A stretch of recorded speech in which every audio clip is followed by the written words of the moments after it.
اللهم كل وليك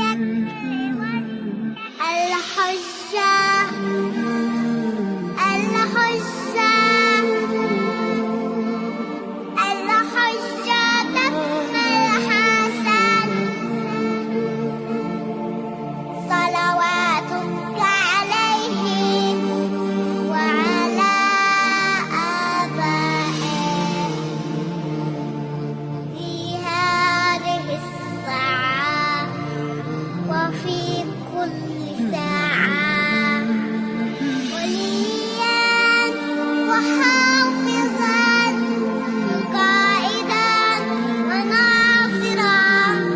ودليلا وعينا حتى تسكنه أرضك